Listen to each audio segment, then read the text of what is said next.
आम्ही उपस्थित असाल. सत्संग म्हणजेच सानिध्य. अशा व्यक्तिमत्वांच्या सानिध्यात राहावं की ज्याका लागून आमची अंतरयात्रा सोपी सुलभ जावची. आम्ही साधू संत सज्जन लोकांच्या दर्शन रांगेत रावतात त्याचे कारण तेच तांचे मंगलमय सानिध्य. ब्रह्मचारी सोहम चैतन्य यांच्या उपस्थितीत आम्ही आज अनुभूती घेतात ती याच उतरांची. चुपचाप सबकी सुनो, जो अच्छा है उसे स्वीकार करो, जो उचित नहीं है उसे अस्वीकार करो और भूल जाओ. यही बुद्धिमान जीवन है. जिणेचो सार सांगपी स्वामी चिन्मयानंदजी हांची अशी अनेक उतरां. तांच्याच कार्याक संघटीत स्वरूप दिवपा खातीर तांच्या शिष्यांनी चिन्मय मिशनची स्थापना केली. चिन्मय मिशन 1953 वर्सा स्थापन जाल्ली एक आध्यात्मिक, शैक्षणिक आणि धार्मिक संस्था. या संस्थेची सध्या भारत आणि एकूण जगात 300 परस्वीत चड केंद्रां कार्यरत आसात. चिन्मय मिशन मार्फत वेदांत प्रशिक्षण, बाल विहार, चिन्मय युवा केंद्र, देवी मंडळ, पुस्तक प्रकाशन असे अनेक उपक्रम चालतात. सामाजिक बांधिलकी म्हणून चिन्मय मिशनचे कार्य देखील. चिन्मय मिशनची पणजेची ही संस्था सर्गेस्त श्री वासुदेवराव धेप्पो हांच्या मार्गदर्शनाखाला स्थापन जाल्ली. 20 वर्सां परसवी चड तेंप जालो. आज ही संस्था चिन्मय आलोक ह्या आपल्या वास्तूत आपले कार्य अखंडितपणान करता. हेच फाटभुंयेर नव्या वर्साचो हो पयलो कार्यक्रम. सूर्य संवेदना पुष्पे दीप्ति कारुण्य रंजने लब्धवा शुभम नववर्षे अस्मिन् कुर्यात् सर्वस्य मंगलम. जैसे सूर्य प्रकाश देता है, संवेदना करुणा को जन्म देती है, फूल हमेशा महकता रहता है, इसी तरह नया साल आपके लिए हर दिन हर पल मंगलमय हो. नव्या वर्षाच्यो शुभेच्छा गीत आणि घेत उमेदीन फुडें वचूया. कार्यक्रमाचो शुभारंभ प्रार्थनेन सादर करता निधी भट.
ब्रह्मचारी सोहम चैतन्य मार्गदर्शन करपा खातीर सत्संगाक हांगा उपस्थित आसात.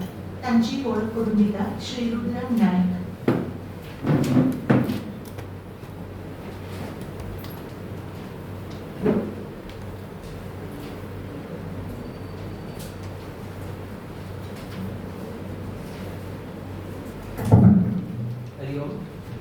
It is my pleasure and honor to introduce to you our very own Brahmachari Soham Chaitanya. Brahmachari Soham Chaitanya was born in a spiritual family devoted to Chinmay Mission. The opportunity to listen to satsangs from various swamis and brahmacharis introduced him to spirituality at a very young age. An engineer by background, Sohamji worked as a research engineer in Colorado after graduating with a master's degree from the University of California, Berkeley. Listening to the Bhagavad Gita discourses by Pujya Gurudev Swami Chinmayananda Ji and Ramayana discourses by Pujya Guruji Swami Tejomayananda Ji brought him to Sandipani Sadhanalaya in Mumbai. He completed the 17th Vedanta course under the guidance of Pujya Swami Swarupananda Ji and under the tutelage of Pujya Swami Bodhatmananda Ji. Prior to joining Sandipani in 2017, Sohamji served at Chinmay Mission Centers in San Jose, California and Los Angeles for 5 years, illustrating youth and adult study groups. Sohamji loves playing the harmonium, singing bhajans, and dwelling on the scriptures which talk about the nature of happiness. May I welcome him and request him to be Is English okay for everyone?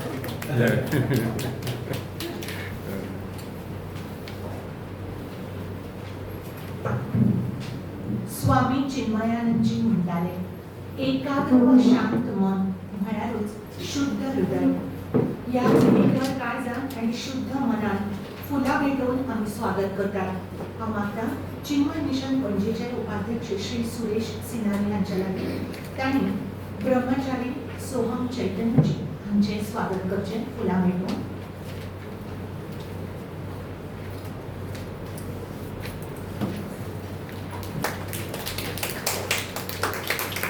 आवाजदार Shri Rudran काय त्याच्याकडे ब्रह्मचारी पुष्करजी चैतन्य यांच्या त्यांनी स्वागत करचे.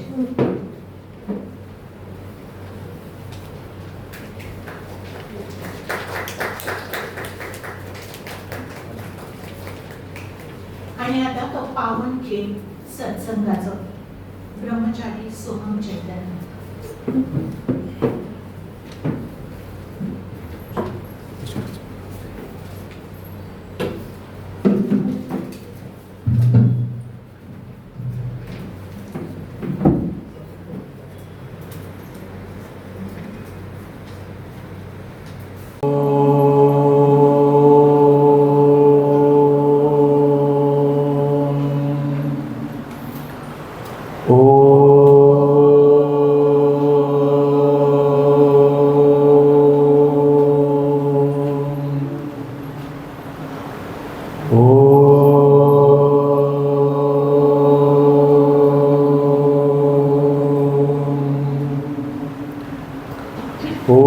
सहना भवतु सहनौ भुनक्तु सह वीर्यं करवावहै तेजस्विनावधीतमस्तु मा विद्विषावहै.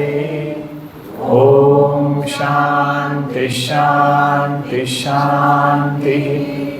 समस्तजनकल्याणे निरतं करुणामयं नमामि चिन्मयं देवं सद्गुरुं ब्रह्मविद्वरं सद्गुरुं ब्रह्मविद्वरं. आप सभी को नए वर्ष की बहुत बहुत शुभकामनाएं. आपको देखकर बहुत आनंद हुआ आज के सत्संग में. पहले हम भगवान का नाम स्मरण करेंगे, फिर आज का जो विषय है उस पर चिंतन करेंगे.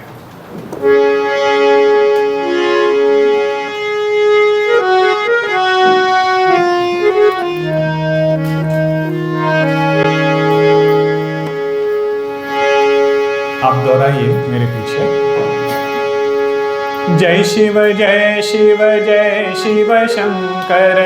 जय शिव जय शिव जय शिव शंकर. जय शिव जय शिव जय शिव शंकर. जय शिव जय शिव जय जय शिव जय शिव जय शिव शंकर. जय शिव जय शिव जय शिव शंकर. जय शिव जय शिव जय शिव शंकर. जय शिव जय शिव जय शिव. अजर अमर अद्वैत अगोचर. अजर अमर अद्वैत अगोचर. हर हर हर हर हर शिव शंकर. हर हर हर हर हर शंकर, जय शिव जय शिव जय शिव शंकर, जय शिव जय शिव जय शिव शंकर, जय शिव जय शिव जय शिव शंकर।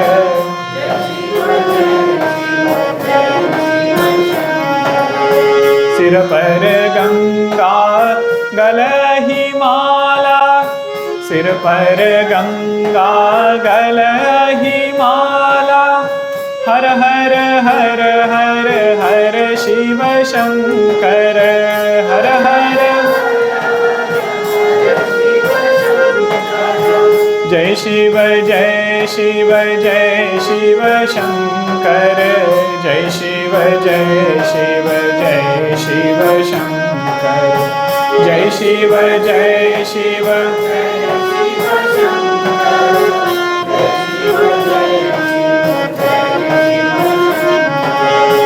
जन श्री लाला परम कृपाला, जन श्री लाला परम कृपाला, हर हर हर हर हर शिव शंकर, हर हर हर हर हर शिव शंकर, जय शिव जय शिव जय शिव शंकर, जय शिव जय शिव जय शिव शंकर,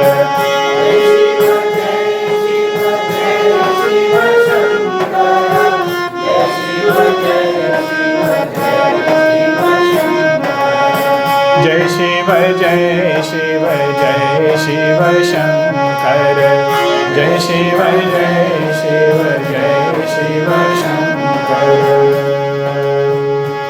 ओम हर हर नमः पार्वती पतये, हर हर महादेव, सद्गुरुनाथ महाराज की जय।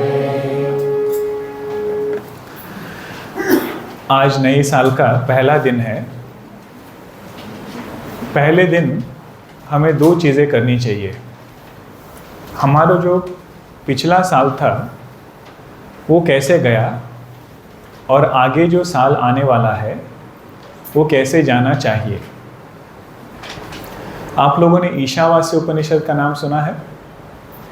उसमें एक मंत्र आता है, क्रतो स्मर कृतम स्मर। दो ही शब्द है, क्या है? क्रतो स्मर कृतम स्मर। क्रतु का अर्थ है भगवान। तो उपनिषद हमें कहते हैं, हे साधक, भगवान का स्मरण करो। और क्रतो स्मर कृतम स्मर। कृतम स्मर यानी आपने जो काम किया है उसका स्मरण करो। सवाल ये है कि हम जब अपने पिछले एक साल को देखते हैं, अपने जीवन को देखते हैं, ऐसी क्या चीज़ है जिसकी स्मृति होते ही हमें आनंद आना चाहिए। हमारे कार्य ऐसे होने चाहिए कि जब हम साल भर का विचार करते हैं, मनन करते हैं, तो ऐसा लगना चाहिए कि मेरा जीवन कृतकृत्य है। साल मिलाकर ही जीवन बनता है। तो हम जीवन की जब स्मृति करते हैं तब मन में क्या आना चाहिए? क्रतो स्मर कृतम स्मर। भगवान का याद और हमने जो काम किया है उसकी स्मृति। बहुत लोग न्यू ईयर रेजोल्यूशन लेते हैं। आप लोगों ने लिया है किसी ने? बहुत लोग बहुत बुद्धिमान होते हैं, वो बोलते कभी भी लेते हैं तो उसको 10 दिन से ज़्यादा हम रख नहीं पाते, तो लेना ही क्यों। जैसे हम बाकी चीज़ों में रेजोल्यूशंस लेते हैं, वैसे ही अध्यात्म लक्ष्य, इस पर भी हमारा ध्यान रहना चाहिए कि जब हम अपने पूरे साल की स्मृति करते हैं तो हमें अपने आध्यात्मिक जीवन में प्रगति कितनी हुई उस पर भी ध्यान रहना चाहिए। अब आध्यात्मिक जीवन क्या है? बहुत लोगों को लगता है किसी तरह का वेश में रहना आध्यात्मिक जीवन है। किसी को लगता है हमेशा वेदांत के बारे में चर्चा करते रहना आध्यात्मिक जीवन है। पूज्य गुरुदेव और बाकी संतों ने आध्यात्मिक जीवन के कुछ लक्षण दिए हैं। सबसे पहला लक्षण है हमारा मन कितना प्रसन्न है। दिन में कितने घंटे मन प्रसन्न रहता है। जितना ज़्यादा रहता है उतना ज़्यादा वो आध्यात्मिकता का लक्षण है। How pleasant my mind is. बहुत बार हमें ऐसा लगता है मैंने वेदांत पढ़ लिया, अब मुझे वेदांत पढ़ाना है। और होता ऐसे है कि वेदांत जिसके बारे में बोल रहा है उसको जी पाना कठिन है। तो अगर आप किसी के पास वेदांत पढ़ने गए और वो बोल रहे हैं कि वेदांत सिखा रहा है आप आनंद स्वरूप हो, कौन बोल रहा है? वक्ता। और खुद उनका जीवन देखे तो हमेशा कुछ न कुछ दुख में ही है। उनसे बात करके आपको लगता है कि आप ज़्यादा दुखी हुए। गुरुजी बोलते हैं वैसे ही लोगों को वेदांत के बारे में भ्रम होता है कि ये बहुत कठिन है, नीरस है। और अगर ऐसे कोई वक्ता मिल गए तो उनको कंफर्म हो जाता है कि वेदांत ऐसा ही है, बिल्कुल नीरस है। और अगर कोई आध्यात्मिक साधक है तो उनके जीवन में पहला लक्षण है प्रसन्नता। How cheerful my mind is. दूसरा है हमारे लोगों के साथ संबंध। उसमें अगर सुंदरता है तो हम अपने आध्यात्मिक मार्ग में प्रगति कर रहे हैं। ज़रूरी नहीं है कि सभी लोग हमसे अच्छा बर्ताव करें। उसके बावजूद अगर हम संबंध को सुंदर बनाएं तो वो आध्यात्मिकता का दूसरा लक्षण है। पहला लक्षण था मन प्रसन्न रहना, दूसरा है संबंधों में सुंदरता। वेदांत की जो परीक्षा है उसमें रिटन एग्जाम नहीं होता है। वेदांत की परीक्षा है संबंधों में सुंदरता, कि हमारा संबंध कितना सुंदर बनता जा रहा है। परिवार के साथ, दोस्तों के साथ, लोगों के साथ, उतना ज़्यादा हमारा आध्यात्मिक मार्ग में प्रगति हो रही है। वैसे मैं साल में एक बार हिंदी बोलता हूँ, आप लोग समझ रहे हैं ना हिंदी? ठीक है। दूसरा है संबंधों में सुंदरता। तीसरा है साधना और भक्ति। अगर कोई आध्यात्मिक व्यक्ति है, कुछ तो समय निकालना ही पड़ेगा दिन में अपनी साधना करने के लिए और भगवान से संबंध बनाने के लिए। ये तीन अगर हो जाएंगे तो जीवन धीरे धीरे बदलने लगेगा, अगर हम चाहे या ना चाहे। आप लोगों ने कुम्हार को देखा है, वो जब घड़ा बनाता है ना तो उसमें रुकने का नाम नहीं होता। ऐसा नहीं है कि अरे इसका शेप थोड़ा बिगड़ गया, पहले उसको सीधा कर दूं फिर चालू करो। वो तो चलते ही रहता है। वो चलते रहते समय ही आपको उसको शेप देना है। बहुत बार हमारे जीवन भी वैसा ही है कि परिस्थितियां आती रहती है, साल आता है, साल भी जाता है। उसी के बीच में भगवान ये बोलते हैं कि हमें जीवन सुंदर बनाना है। तीन चीज़ें ध्यान में रखेंगे: मन प्रसन्न, संबंध सुंदर और साधना भक्ति का सागर। सागर यानी बहुत होना चाहिए। तीन चीज़ें। इन सब के लिए मार्गदर्शन रूप में हमारे भारतीय संस्कृति में एक बहुत ही सुंदर ग्रंथ है जिसका नाम है श्री रामचरितमानस। हम सैन होजे में इसको हर हफ्ते पढ़ते हैं। 4 साल हो गए अभी, मुझे लगता है 150 कक्षाएं हो गई होंगी, और हम अभी सिर्फ अरण्य कांड में हैं। इतने उसमें गहराइयाँ हैं, करीब करीब 180 ग्रंथों का संकलन है वो, 180 टेक्स्ट्स इन वन प्लेस। उस रामचरितमानस में एक बहुत सुंदर प्रसंग आता है, वो है भगवान राम और शबरी जी का मिलन। उसमें जो उपदेश भगवान राम ने शबरी को दिया है उसका नाम है नवधा भक्ति। अगर हमें भगवान के साथ संबंध जोड़ना है, उसको विकसित करना है, उसके लिए 9 साधनाएं बताई गई है। हर एक पे अगर हम ध्यान देंगे, मनन करेंगे, आत्मसात करने का प्रयास करेंगे, उसका जो परिणाम है वो है भक्ति। आप लोगों ने शबरी के बारे में पता नहीं कितना सुना है, पर उसका जो पूर्व जीवन है उसका स्मरण करना बहुत आवश्यक है। शबरी जी जो है उनको पढ़ना लिखना नहीं आता था, और वो आदिवासी परिवार से थी।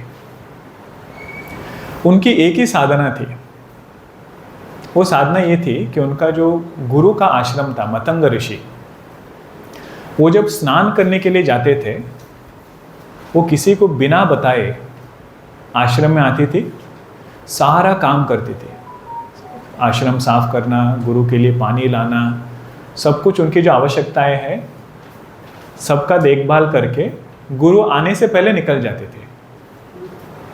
इतना ही उनका साधना था। बहुत सालों तक उनका गुरु का नाम था मतंग ऋषि। बहुत सालों तक गुरु को पता भी नहीं चला कि ये सब कौन कर रहा है। जो मानवीय मानसिकता होती है उसमें जो चाह होती है वो है रिकॉग्निशन की। हिंदी में क्या कहते हैं रिकॉग्निशन को? पहचान। रिकॉग्निशन। उसकी बहुत इच्छा होती है कि मैंने अगर कुछ काम किया, कोई तो कोई देखना चाहिए। उस भावना को पूरी तरह से जीत पाना, वो थी शबरी जी की महानता। निरभिमानता उनकी विशेषता थी। फिर एक बार क्या हुआ, गुरु को लगा कि मुझे देखना है ये कौन है। एक बार वो जल्दी आ गए और उन्होंने देखा कि शबरी जी वहाँ पे आश्रम साफ कर रही थी। फिर उन्होंने कहा, आज से ये आश्रम आपका है, क्योंकि मुझे और साधना करने के लिए गहरे जंगल में जाना है। आज से इस आश्रम की महंत वो आप हैं। शबरी जी ने बोला, मुझे ना तो पढ़ना आता है, ना तो लिखना आता है। अगर कोई शिष्य लोग आ गए यहाँ पर पढ़ने सीखने के लिए तो मैं क्या पढ़ाऊंगी उनको। मतंग ऋषि ने कहा, आपको पढ़ाना नहीं है, आप सिर्फ अपनी साधना करिए। शबरी जी ने कहा, मुझे साधना भी करना नहीं आता। तो उन्होंने कहा, आपको कुछ नहीं करना है, सिर्फ राम नाम लेना है। वो एक नाम में इतना प्रभाव है कि भगवान आपके आश्रम में आएंगे। बाकी लोगों को क्या करना पड़ता है, भगवान के पास जाना पड़ता है। मतंग ऋषि ने कहा, आप बस नाम जप करिए, भगवान आपके आश्रम में आएंगे। इतना कह के मतंग ऋषि चले गए और शबरी जी रोज नियम से नाम जप करती थी। हर दिन अपना आश्रम ऐसे सजा कर रखती थी कि पता नहीं आज आ जाएंगे। आने के बाद ढूंढना नहीं है, आने के बाद रास्ता साफ नहीं करना है। अगर आज आ गए तो ऐसा मानकर हर दिन अपना आश्रम सजा के रखती थी। ऐसे करते करते एक दिन भगवान और लक्ष्मण जी उनके आश्रम में पधारे। ऐसा कहते हैं जो पाद पूजा करते हैं वो पानी से किया जाता है, दूध से किया जाता है। शबरी जी ने अपने अश्रुओं से किया, इतना उनका भाव था। और भगवान ने कहा कि मैं आपको नवदा भक्ति का उपदेश दूंगा। देने के बाद भगवान कहते हैं ये उपदेश आपके लिए नहीं था, ये उपदेश हम सभी के लिए है। आप में तो ये सारे 9 तरह की भक्तियां हैं, ये केवल साधकों को उपदेश करने के लिए आपको मैंने निमित्त बनाया। पर ध्यान देने की चीज़ ये है शबरी जी की विशेषताएं। एक विशेषता तो ये कि सेवा ऐसे करे किसी को भी पता नहीं चले। जब हम अपने अच्छे कर्मों के बारे में बोलते हैं, उसका जो पुण्य कर्म है वो कम होते जाता है। महाभारत में एक कथा है ययाति राजा की। ऐसा कहते हैं ययाति राजा बहुत बड़े धर्मवीर थे, बहुत अच्छे अच्छे काम किए। फिर उनको इंद्र की पदवी मिली, यानी आधा जो सिंहासन है वो इंद्र भगवान, आधा सिंहासन ययाति राजा। देखिए सीट शेयर करना अच्छा नहीं लगता है लोगों को। एक कुर्सी है उस पर 2 लोग बैठे हैं। तो इंद्र राजा ने एक युक्ति निकाली, उन्होंने इनकी तारीफ करना चालू किया। बोले अरे मैंने सुना है तुमने भूलोक पे बहुत अच्छा काम किया है, बताओ ज़रा क्या किया। तो उन्होंने चालू किया, मैंने यहाँ पे कुआं खुदवाया, वहाँ पे पाठशालाएं बनवाई, यज्ञ आगादी किए। ऐसा कहते हैं जैसे जैसे वो बोलते गए उतना उनका पुण्य कम होते गया। तो धीरे धीरे वो सिंहासन से ऐसे आते आते स्वर्ग से नीचे गिर गए। क्योंकि एक कर्म का एक ही फल हो सकता है, या तो हमें यहाँ पे आनंद मिले या फिर आगे पुण्य मिले। तो ये जो है शबरी जी में बहुत बड़ी विशेषता थी कि सेवा ऐसे करे कि केवल और केवल भगवान को याद रख के करना है। और एक चीज़ शबरी जी में बहुत बढ़िया थी, वो है गुरु में विश्वास। गुरु ने उनको कौन सी साधना दी? केवल नाम जप, वो भी कितना नाम? सिर्फ एक नाम। और उन्होंने वो साधना मन से किया। पूज्य गुरु जी स्वामी तेजोमानंद जी बहुत बार बोलते हैं, लोग गुरु को मानते हैं, गुरु की नहीं मानते। गुरु तो है, बहुत आदर देते हैं, पर गुरु ने हमें क्या करने के लिए बोला है, जब हम वो करते हैं तभी हमें फलश्रुति प्राप्त होती है। और कभी कभी हम साधना पूछते तो है गुरु को, अगर गुरु ने बहुत ही सूक्ष्म उपासनाएं बता दी, ध्यान के तरीके बता दिए, तो हमें लगता है वो मेरे लिए नहीं है, बहुत कठिन है साधना। फिर अगर गुरु को पूछा और उन्होंने नाम जप बता दिया, तो बहुत लोगों को लगता है अरे इतना सरल साधना है, उससे क्या होगा। गुरुजी मराठी में भी एक वाक्य बोलते हैं, हाँ, सगुण और निर्गुण। बहुत लोग जाते हैं और पूछते हैं मुझे सगुण का ध्यान करना चाहिए कि निर्गुण का ध्यान करना चाहिए। तो गुरु बोलते हैं निर्गुण का ध्यान करो। तो उनका वो बहुत कठिन लगता है, निर्गुण का ध्यान पता ही नहीं चलता उपनिषद क्या बोल रहे हैं। फिर गुरु के पास जाते हैं, बोलते हैं सगुण का ध्यान करो। बोलते हैं अरे मूर्ति का पूजा करना है, उसमें क्या है। तो बोल के आपका निर्गुण में मन नहीं लगा, सगुण में मन नहीं लगा, दुर्गुण रह गया। शबरी जी की विशेषता ये है, गुरु ने जो साधना बोला था उस साधना को उन्होंने समझा और किया भी। ऐसे शबरी जी को भगवान अभी नवदा भक्ति का उपदेश करते हैं। ये नवदा भक्ति पे हम 7 दिन तक मनन कर सकते हैं। बहुत ही गहरा विषय है, पूरा तो नहीं हो पाएगा आज, थोड़ा थोड़ा जो है वो करेंगे।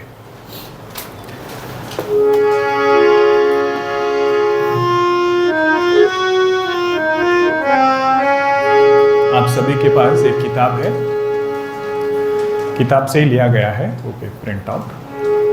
रामचरितमानस आप लोगों ने सुना है ना, बहुत ही सरल उसका ट्यून है। श्री राम जय राम पहले गाएंगे, फिर नवदा भक्ति। श्री राम जय जय राम,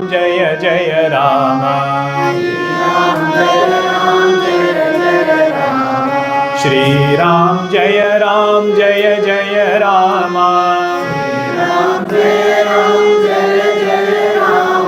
श्री राम जय राम जय राम,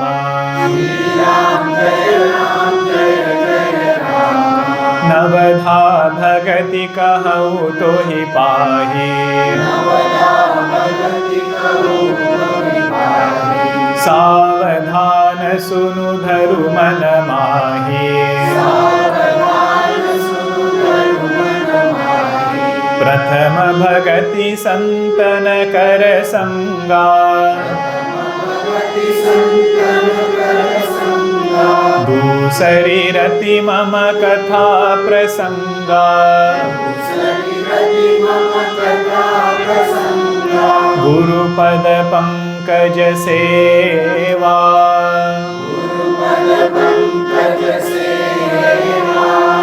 तीसरी भगति अमान,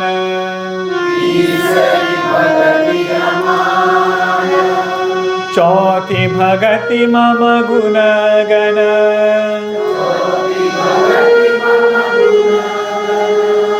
करई कपट तजि गान, करई कपट तजि गान।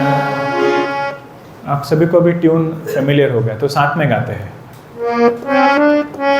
मंत्र जाप मम दृढ़ विश्वासा, पंचम भजन सुवेद प्रकाश, छठदम शील विरति बहु कर्मा, निरत निरंतर सज्जन धर्मा, सातव सम मोहिमय जग देखा, मोते संत अधिक करिले, आठव जथा लाभ संतोषा, सपने नहीं देखई पर दोषा, नवम सरल सब सन छल, मम भरोसहि हर्षन दीना। श्री राम जय राम, श्री राम जय राम, सियावर रामचंद्र की जय, पवन सुत हनुमान की जय, उमापति महादेव की जय, बोलो भाई सब संतन की जय, श्री सद्गुरुनाथ महाराज की जय। 9 भक्तियों में सबसे पहला जो क्रम है वो है सत्संग। प्रथम भगति संतन कर संगा, संतन कर संगा यानी सत्संग करना। सत्संग का सबसे सरल अर्थ है सत से संग, यानी जो विषय है सत्संग का वो क्या होना चाहिए? सत। सत का दूसरा नाम है भगवान, सत का दूसरा नाम है ब्रह्म।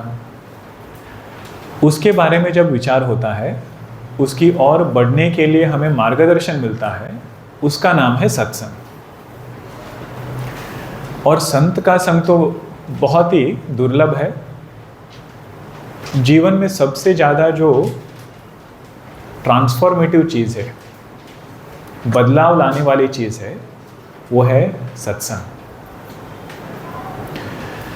एक बार संत तुकाराम जी के पास एक व्यक्ति गया और उन्होंने पूछा, मैं जब भी आपको देखता हूँ हमेशा आप प्रसन्न रहते हैं, कभी भी मैंने ऐसा नहीं देखा कि आप दुखी है या तो जीवन से निराश है आपको भविष्य दिखता है क्या? आगे क्या होने वाला है, इसीलिए आप सब पहले से ही विचार करके रखते हैं, फिर अपना जीवन जीते हैं, ऐसा कुछ है? तुकाराम जी महाराज ने कहा, मेरा भविष्य दिखता है या पता नहीं, तुम्हारा भविष्य जरूर दिख रहा है मुझे। तो उसने कहा, बताओ बताओ क्या है मेरे भविष्य में? तुकाराम महाराज ने कहा, आपके पास केवल 7 दिन बचे हैं। तो उन्होंने सुनते ही बिल्कुल चौंक गए, बोले 7 दिन बचे हैं? तुरंत वो अपने घर गया, भगवान के सामने बैठ गया। जो जो उसके नियम थे, जप, ध्यान, साधना, सब कुछ अच्छे से किया उसने। पत्नी ने खाना लाया, बोले खाना है? बोले नहीं नहीं, पहले नियम ख़त्म करता हूँ, फिर खाने के बारे में देखेंगे। फिर उनके जो संबंधी थे, जिनके साथ जो भी उनका नोक जोक था थोड़ा बहुत, सबके साथ अच्छे संबंध बना लिए तुरंत। ऐसे करते करते 7 दिन बीत गए। फिर वो तुकाराम जी महाराज के पास गया और कहने लगा, अब जो है दिल बहुत हल्का हो गया है, अब 7 दिन में जो होना है होने दीजिए। तुकाराम महाराज ने कहा, तुम कहीं नहीं जा रहे हो। तुमने जो सवाल पूछा था ना कि मैं प्रसन्न कैसे रहता हूँ, लोगों के साथ संबंध अच्छे कैसे बना के रखता हूँ, उसका जवाब मैंने इसमें दिया है आपको। हमेशा याद रखता हूँ कि हमारे पास समय नियमित है। उस समय में हमें क्या क्या करना चाहिए, इसके बारे में जो हमें याद दिलाता है वो है सत्संग। आप देखिए, वो व्यक्ति जो है वो अपना जीवन जी रहा था, लोगों के साथ राग द्वेष, अपने जीवन में भी कुछ ना कुछ चल ही रहा था। सिर्फ एक वाक्य सुनना था उसको तुकाराम जी महाराज का, तुम्हारे पास 7 दिन बाकी है। यह है सत्संग का प्रभाव। और धीरे धीरे करके सत्संग में गहराई आती है। एक तो है संत के वाक्यों को सुनना, फिर वही संत हमें बताते हैं कि आपको नियमित श्रवण करना है। या तो फिर भगवत गीता, रामायण हो, श्रीमद् भागवतम, उपनिषद, जो हमें अच्छा लगे, जो हमारे मन को शांति प्रदान करे, ऐसे ग्रंथ को सुनना सबसे पहली भक्ति है। 9 भक्तियों में भगवान ये कभी नहीं बोलते केवल आंसू बहाना भक्ति है या फिर भावुक होना भक्ति है। सबसे पहली भक्ति क्या बोली उन्होंने? सत्संग करना भक्ति है, श्रवण करना भक्ति है। क्योंकि भगवान की जो छवि है हमारे जो हृदय में बनती है, वो छवि पहले अंदर आती है अपने श्रवण से, फिर आके हृदय में उनकी छवि बनती है। देखिए, रामचरितमानस ये नाम है ना, चरित का अर्थ क्या है? चर का अर्थ क्या है? चरने का अर्थ घास खाना नहीं है। हाँ? गाय चरती है बोलते हैं ना, तो चरण का अर्थ केवल खाना नहीं है, चरण का अर्थ है चलना। उसी से बनता है चरित्र। चरित्र सुना आपने शब्द? इनका चरित्र हम जानते हैं, बहुत अच्छा चरित्र वाला व्यक्ति, यानी वो जब यहाँ पे थे, हाउ वॉज हिज कॉन्डक्ट, उनका व्यवहार कैसे था, उसको बोलते हैं चरित्र। अब राम जी जब यहाँ पे थे तब उनका चरित्र कैसा था, तो वो बनता है रामचरित्र। और वो शिव जी के मन में आया सबसे पहले, इसीलिए उसका नाम पड़ा रामचरितमानस। अब जब हम रामचरितमानस पढ़ते हैं तब हमें ये पता चलता है कि भगवान कौन है, वो कैसे है। आपको कभी ये प्रश्न आता है, भगवान कौन है, कैसे है, क्या मैं उनको सही सही जानता हूँ? आप इस दृष्टांत पर मनन कीजिए, शायद कुछ खुल जाए। ये जो कोविड का समय था ना, बहुत ही कठिन था सब लोगों के लिए। कुछ समय तो ऐसा था कि हम घर के बाहर भी नहीं जा सकते थे। एक व्यक्ति मान लीजिए आपके घर के बाहर आकर हर दिन या फिर हफ्ते में एक बार आपको जो जो आवश्यकताएं हैं एक हफ्ते के लिए, वो सब सामग्री बाहर रख के एक नोट लिख के चला जाता है, I hope you are doing well. हम आशा करते हैं आप स्वस्थ हैं। एक हफ्ता बीत गया, 2 हफ्ता बीत गया, 3 हफ्ता बीत गया, वो पता नहीं चला आपको कौन है, सिर्फ बैग देखते हैं आप बाहर। 1 महीने के बाद आपका सबसे पहले विचार क्या होगा? ये कौन है? मेरे बारे में सोच रहा है, बाहर कुछ ना कुछ रखे जा रहा है, बता भी नहीं रहा है कि कौन है। फिर हमारा प्रयास होगा पता करने के लिए कि ये कौन व्यक्ति है। जैसे वो व्यक्ति आकर हमारे जीवन में हमारे घर के बाहर थैली रख के चला गया, वैसे ही भगवान ने बहुत बार हमारे जीवन में कर्म फलों की कृपा बोलिए, आप थैली ही बोलिए, बहुत बार रख के चले गए हैं।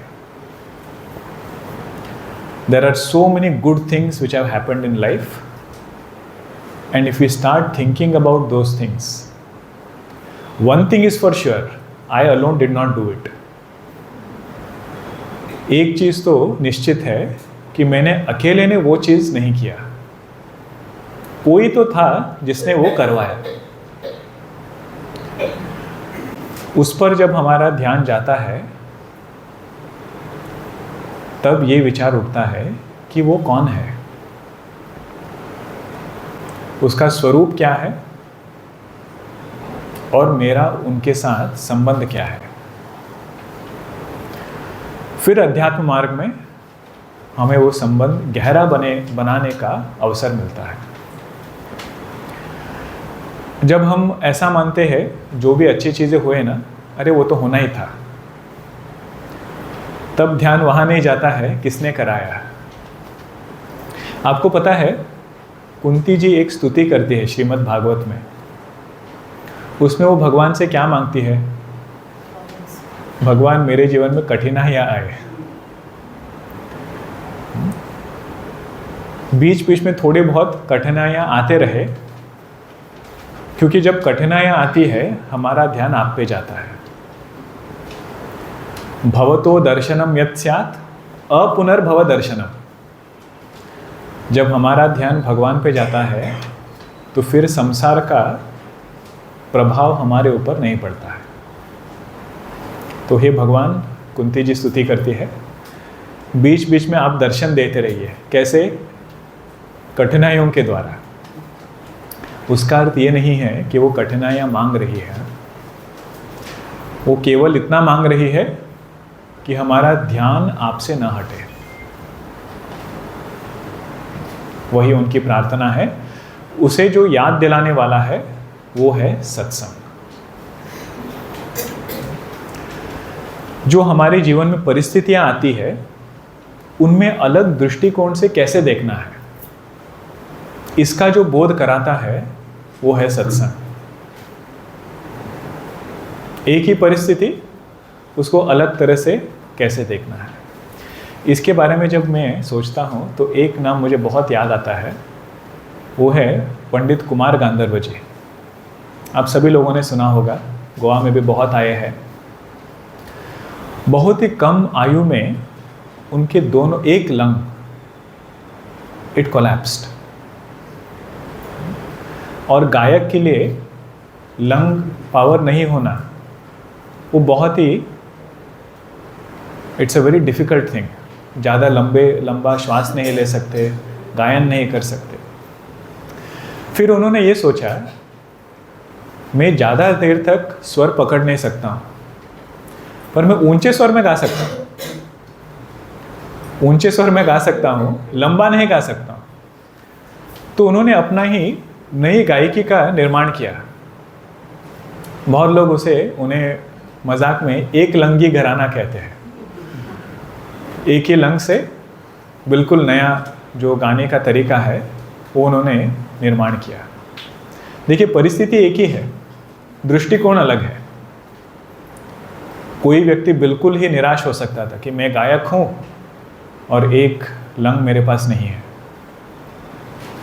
तो सत्संग की महानता यह है, वही परिस्थिति में दूसरा दृष्टिकोण लाना।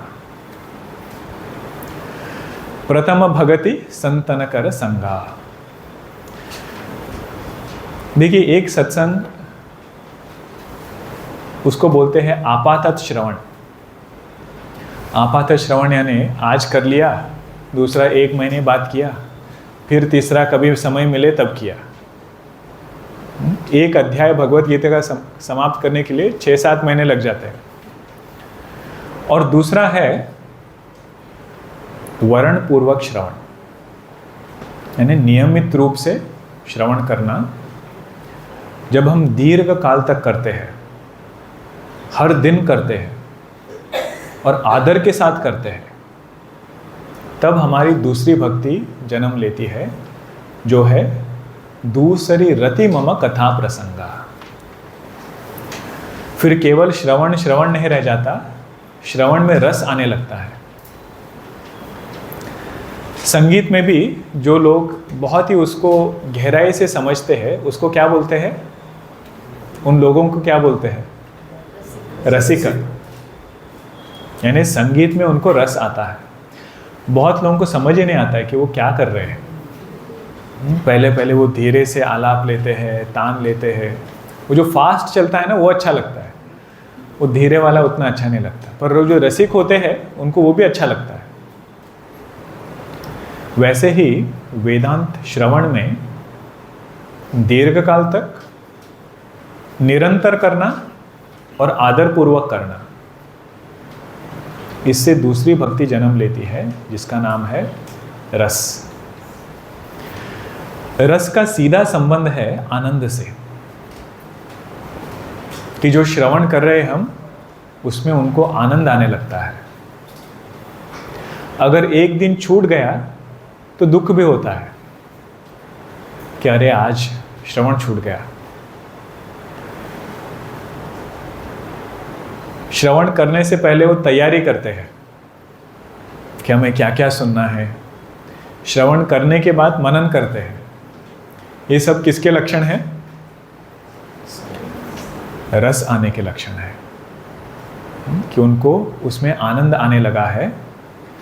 पहले पहले ऐसा लगता है कि we are dragging ourselves. Dragging ourselves यानी किसी ने तो बोला है इसीलिए कर रहे हैं। अगर भगवान की कृपा है तो दूसरी भक्ति जन्म लेती है, जिसका नाम है रस। दूसरी रति मम कथा प्रसंगा। और श्रीमद् भागवत, रामचरितमानस, उसमें इतने सारे कथाएं हैं, ऐसे सुंदर सुंदर लीलाएं हैं। अगर हम ध्यान से उन्हें सुनेंगे तो रस की उत्पत्ति बिना किसी प्रयास के होगी। आपको पता है, रामचरितमानस में जब पहली बार भगवान रामचंद्र जी को युवराज बनाया, अब थोड़ा वो फोन को शांत करिए, रसभंग हो गया।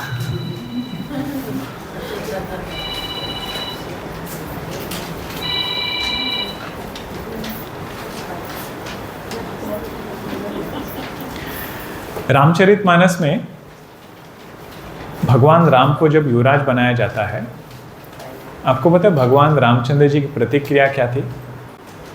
उनको आनंद नहीं हुआ। उन्होंने ये कहा कि हम चारों भाई जो थे, ऑलमोस्ट सेम समय पर पैदा हुए, एक ही समय पर।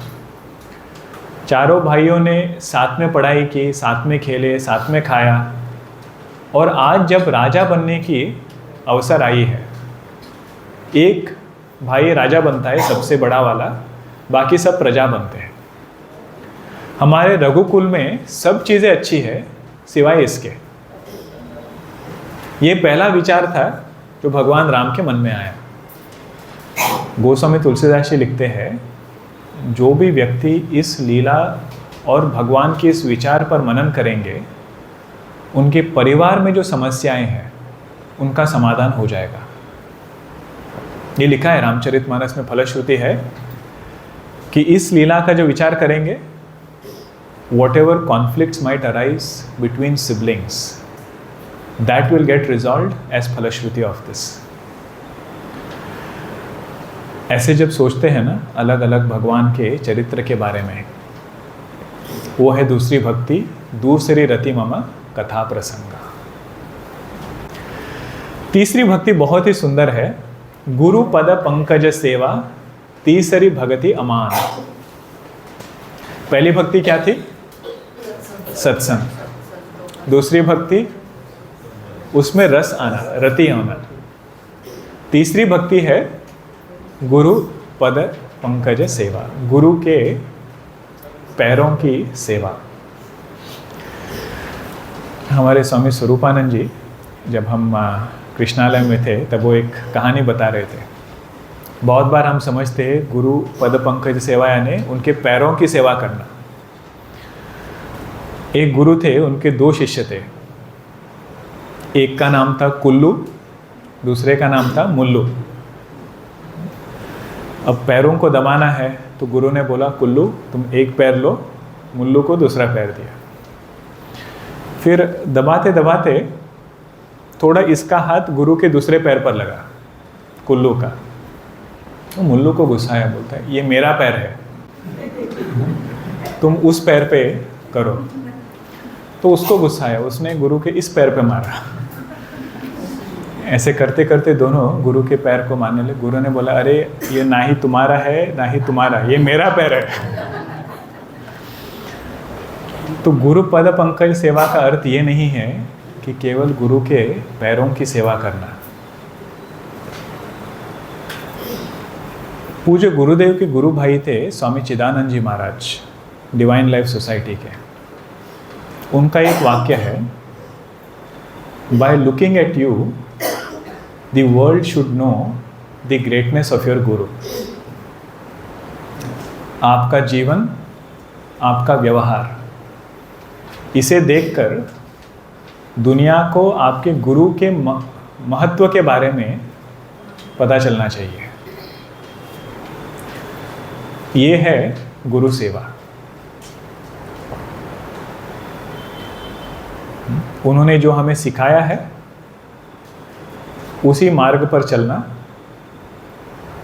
और उनको जो अच्छा लगे वो करना, वो सबसे बड़ी सेवा है। ऐसा कहते हैं, पेड़ का परिचय उसके फलों से होता है,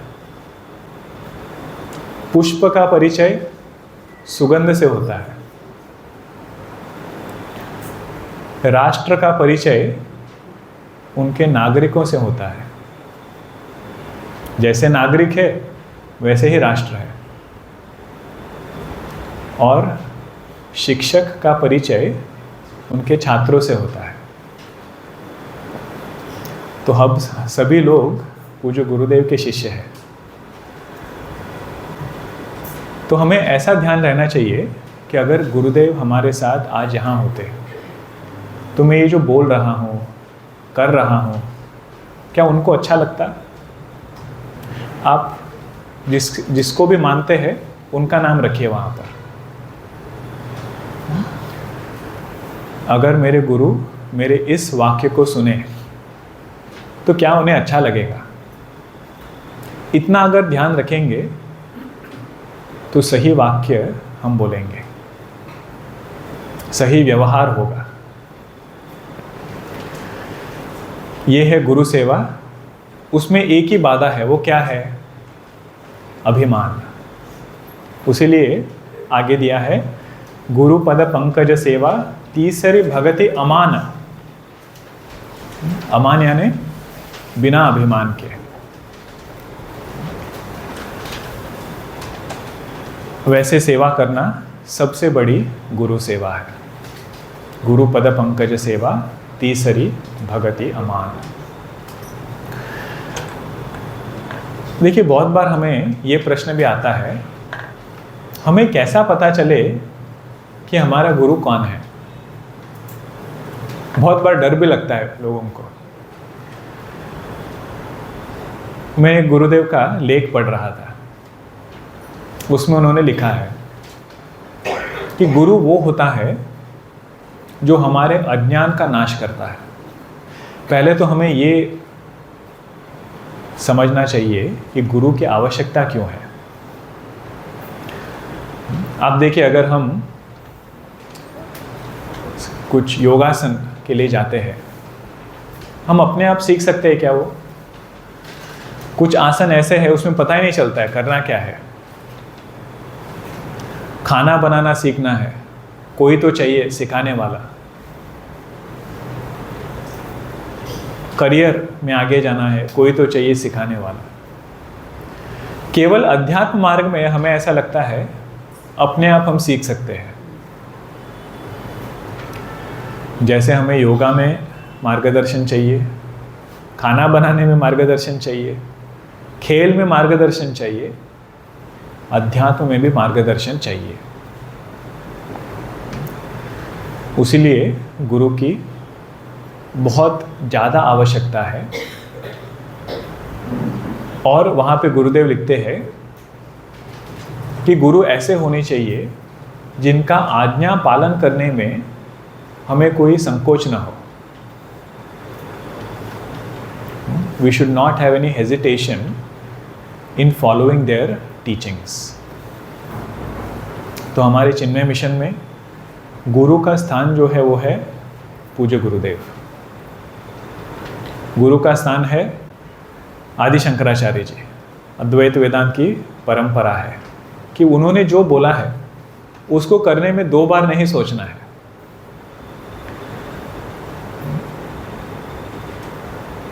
ऐसे गुरु की सेवा करना, यानी हमारा जीवन उन्होंने जो पढ़ाया है उसमें लगाना, वो है गुरु सेवा। थोड़े शिष्य ऐसे होते हैं, गुरु को लगता है कि हमारा प्रारब्ध क्या महान रहा होगा। एक शिष्य था ऐसे, गुरु और वो कहीं गए यात्रा करने के लिए, एक धर्मशाला में रुके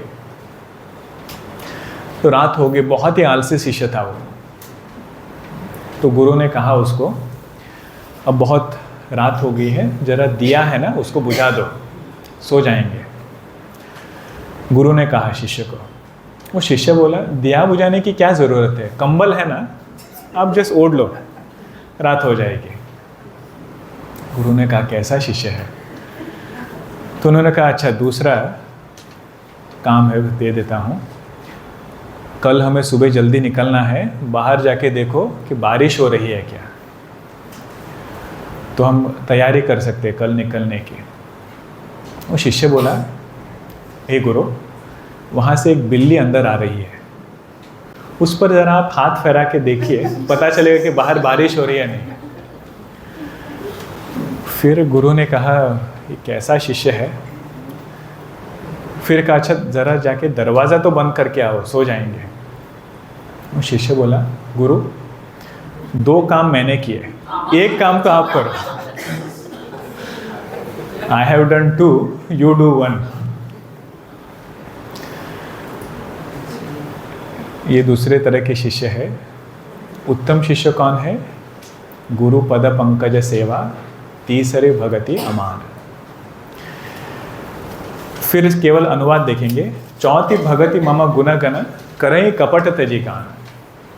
यानी जो व्यक्ति जो भी उनको आता है, जो भी उन्होंने सुना है, अनुभव किया है, उसको शुद्ध हृदय से बाकी लोगों के साथ जब उसे संवाद करते हैं, बांटते हैं, वो है चौथी भक्ति। इसका सीधा सीधा अर्थ है प्रवचन करना। अब आप सभी को लगेगा अरे हम तो प्रवचन नहीं करते। आपने प्रवचन का अर्थ कभी सुना है? प्रकृष्ट वचनम इति प्रवचनम, यानी किसी भी विषय को स्पष्टता के साथ बोलना, उसका नाम है प्रवचन। वो हो सकता है हम अपने बच्चों के साथ ही क्यों ना बोल रहे हो, किसी रिश्तेदार के साथ किसी अच्छे विषय के बारे में चर्चा कर रहे हो, उसी का नाम है प्रवचन। ज़रूरी नहीं कि फॉर्मल सेटअप रहे हमेशा, पर उसमें कपट नहीं होना चाहिए। कपट क्या चीज़ है? कपट ऐसे हो सकता है कि हम जो बोल रहे हैं उसमें हमारा ही विश्वास नहीं है, पर हम चाहते हैं कि दूसरा व्यक्ति उसे फॉलो करे। जैसे मान लीजिए समय पर आना, पंक्चुअलिटी।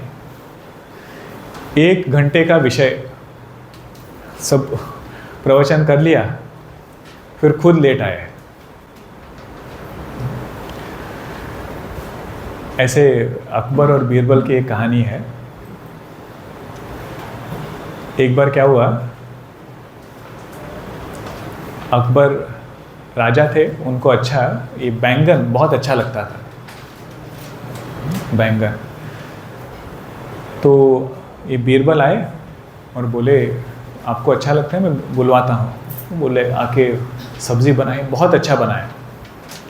फिर बीरबल बोले महाराज ये बैंगन नहीं है, ये बहुगुण है, बहुगुण का नाम ही बैंगन बना है। अकबर भी बहुत खुश हुआ। फिर थोड़े दिन बाद वो खाया कुछ, बैंगन की सब्ज़ी अच्छी नहीं लगी उसको। फिर बोले ये क्या सब्ज़ी है? तो अकबर बोले ये बैंगन नहीं है, बेगुण है। तो अकबर बोला पहले ही आप बोल रहे थे बहुगुण है, आज बोल रहे बेगुण है। तो अकबर बोला मैं आपका दास हूँ, बैंगन का नहीं। जो आपको जो अच्छा लगता है वो मैं बोलूँगा, उसके सिवा कुछ ज़्यादा मेरा कुछ उसमें इंटरेस्ट है ही नहीं।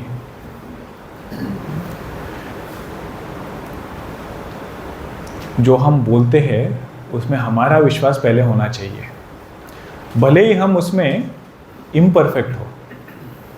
We might be imperfect, but we should believe in what we are sharing. वो है चौथी भक्ति। 5वीं भक्ति है मंत्र जप। मंत्र जाप मम दृढ़ विश्वास। मंत्र जप करना 5वीं भक्ति है। वो थोड़ा सूक्ष्म साधना है। छठदमशील बिरति बहुकर्मा। जो मंत्र जप करता है, बाकी साधना करता है, उसका जो बाहरी कर्म है ना, उसमें उसका मन थोड़ा कम लगता है। बहुत भागदौड़ करने वाला जो कर्म है उसमें उसकी रुचि उतनी नहीं रहती। It's a natural progression in his thought process. छठदमशील बिरति बहुकर्मा निरत निरंतर सज्जन धर्मा। और हमेशा अपने ऊपर to make a better version of himself he tries to keep working. हमेशा प्रयास करते रहता है। सातव सम मोहिमय जग देखा। पूरे जग को भगवतमय देखता है। और जो भी संत महात्मा मिलते हैं, मोते संत अधिक करी लेखा। संतों को भगवान से भी ऊपर श्रेणी में रखता है। 8वीं भक्ति बहुत ही सुंदर है, उस पर ध्यान दीजिए आप। 8व जथा लाभ संतोषा। जो भी मिलता है उससे संतुष्ट रहता है। और सपने हो नहीं देखहीं पर दोषा। इसको आप अंडरलाइन करिए। 8वीं भक्ति क्या है? सपने में भी दूसरे व्यक्ति में दोष नहीं देखना। पूज्य गुरुजी जब ये समझा रहे थे हमें, उन्होंने बोला कि अगर हम किसी व्यक्ति में दोष देखते हैं तो ये समझना चाहिए वो दोष हम में भी है। अगर नहीं है तो थोड़ी देर रुकिए, आ जाएगा। क्योंकि जिसके बारे में हम निरंतर विचार करते हैं वही गुण हम में आने लगते हैं। अगर किसी का सद्गुण है, उसके बारे में विचार करेंगे तो धीरे धीरे वो सद्गुण भी आएंगे। अगर आप किसी व्यक्ति के बारे में उनकी जो नियम निष्ठा है, उसके बारे में चर्चा करते रहेंगे तो एक दिन हमें भी लगेगा कि वैसे ही जीवन जीना है। और किसी में कुछ कमियां हैं, उसी के बारे में सोचते रहेंगे तो अनकॉन्शियसली, सबकॉन्शियसली वो गुण हम में आ जाते हैं। आप एक चीज़ पर ध्यान दीजिए, हमारे मन में जो भी विचार है वो या तो हमने सुना है या तो हमने देखा है। अपने आप आने वाले विचार बहुत ही कम है। तो हम अगर किसी के दोषों के बारे में सोचते हैं तो वही विचार हमारे मन में आते हैं। मैंने एक बहुत सुंदर कोट पढ़ा था एक जगह, हमारे स्वामी अपराजितानंद जी, उन्होंने एक बार बोला था ये, Beware of your thought because it will become our words. विचार के बारे में सतर्क रहे क्योंकि वो शब्द बन जाएंगे। शब्दों के बारे में सतर्क रहे क्योंकि वो हमारे कर्म बन जाएंगे। Beware of your words because they will become our actions. Beware of our actions because it will become habit. शब्दों के बारे में सतर्क रहे क्योंकि वो हमारे आदत बन जाएंगे। Beware of your habit because it will become your character. आदतों के बारे में सतर्क रहे क्योंकि वो हमारा चरित्र बन जाएगा। Beware of your character because it will become your destiny. चरित्र के बारे में सतर्क रहे क्योंकि वो हमारा भविष्य बन जाएगा। शुरुआत कहाँ हुई थी? विचार। और अगर हम दोषों के बारे में विचार करें तो भविष्य कैसा बनेगा? दोषमय। एक सूफी संत थे जहाँ पे उनका एक छोटा लड़का था, उसके साथ उनका एक फेस्टिवल है जहाँ पे रात भर जागरण करना है। सभी लोगों को मस्जिद में जाकर सभी लोगों को जागरण करना है। अब रात में 10 बजे 12 बजे तक तो ठीक है, पर 1 बजे 2 बजे जब होता है ना तो बहुत नींद आती है। सब लोग धीरे धीरे सो गए, वहाँ का जो मुल्ला था वो भी सो गया। तो ये जो छोटा लड़का था उसने पिताजी को बोला, पिताजी देखिए सब लोग सो गए, केवल हम 2 जगह हैं। वो सूफी संत थे पिताजी। उन्होंने कहा, बेटा ये वाक्य बोलने से अच्छा है हम दोनों भी सो जाएं। क्योंकि अगर आपको ये लगता है कि सभी लोग सो गए और केवल हम जगे हैं, ये जो साधना थी वो अभिमान को मिटाने के लिए था। और अगर हम सतर्क नहीं रहे तो इसी से अभिमान और ज़्यादा दृढ़ हो रहा है। So he said, my son, it is better that we sleep than think we are greater than others because we are awake. ये है 8वीं भक्ति। सपने हो नहीं देखई परदोषा।